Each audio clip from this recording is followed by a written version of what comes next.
Hey, what's up, everyone? Previously on our Game News Live show. So this one came out last night, and the article is a Kotaku, but it actually points to a Bloomberg article where this actually originated. Bloomberg makes you pay to read their website, so I just kept the Kotaku article on there because I ain't paying for internet rumors. So, yeah, I'm going to pay with my click for the ad revenue that you just got. So Enjoy. F off if you want me to like subscribe to your website. Nope. This is a really interesting article, though. This is Jason Schreier, who's a pretty accomplished, reporter who works for Bloomberg right now. He wrote this whole big thing about, and this is a report, so therefore it's pretty much rumor at this phase. But this is like in speaking with people at CDPR and in speaking with other insiders who remain anonymous to protect their jobs and everything like that. Basically, if you skim the article, it's like that first showing of Cyberpunk we got like 7 years ago was bogus. It was just fake. Like that was just like a sizzle reel that they created just to like get people interested. They didn't even so it was announced in 2012, but they didn't even begin starting the game's development until 2016. So 4 years of development time, not 8. When it was announced last year that it would be launched. Or no, in 2019, I keep forgetting it's 2021 now. In 2019, when it was announced that it would be out in 2020, apparently even the devs were like, that's never going to happen. This game is nowhere close to being ready. 2022, maybe. But there are so many layers to this, though.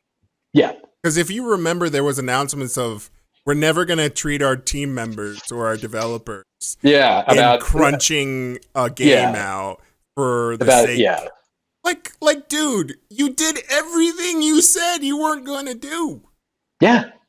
And now, let's go on and fast forward the next, Cyberpunk story just on top of this one. Sure.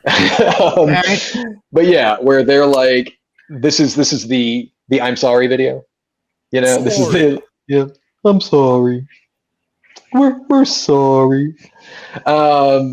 This is cringy for me to watch. Yeah, the head dude at CD Projekt is, which like I wonder if his PR team is there, and like in the background they have these big like cards, and they're like, look more sad, look sad. They're mostly like this, sadness. Yeah, like look sad, and therefore it's like as he's doing this video, and he's just we have no excuse. We're sorry. And it's like, and he talks about the reason, like the old gen, as he calls it in this video, which I agree with because it's last gen at this point. The last gen versions were so bad is because they focused so much on the PC version, like which they're primarily a PC developer. I get that, but it's which makes sense because the PC version is the one that's least buggy. Take a look. Least buggy. Still not great, but it's like if you watch this video and you try to like put together their timeline on this, it doesn't still add up. And so I think this video is like, it's PR. It's obviously PR. It's just spin. Like they're trying to turn the image around, but at the same time, they said last January that the game was ready. They said it's done. It's done, but we're going to delay it to September just to polish the edges. The thing that gets me is always going back to like my own experience in a professional setting where I'm either the engineer or the developers. Have this team of suits that are going around saying the things that they want to say, so that way they get benefits off of their stocks or whatever.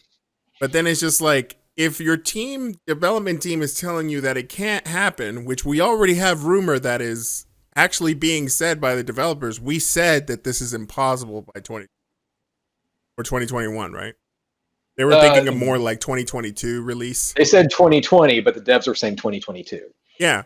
If they're telling you that this thing needs that much time and you're just like, release it now because we need monies and then we'll just patch it later with a day one patch, and then it comes out and you're dealing with this whole thing, maybe the actual developers have some actual logic in this whole thing, but then all of it goes out of the way, and it just pisses me off because it's just like they're the artist.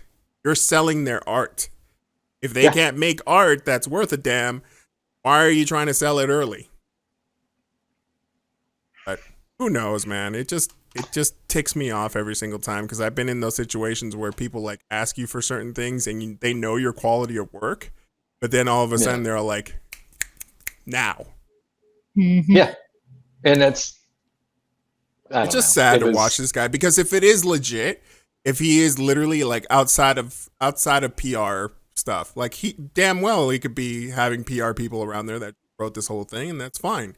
But if he's legitimately like feeling like this, then you got to really ask yourself: is like, are they being like taking out of the CD Projekt Red like mantra where they were quality like Blizzard back in the day?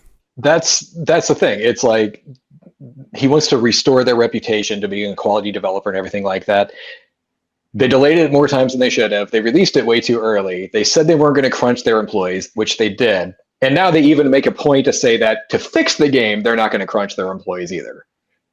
And it's like, whatever, man. Like you all do you. You let me know when there's a good version of this game out, and I'll play it. Yeah. And until then, I got many other better things to play.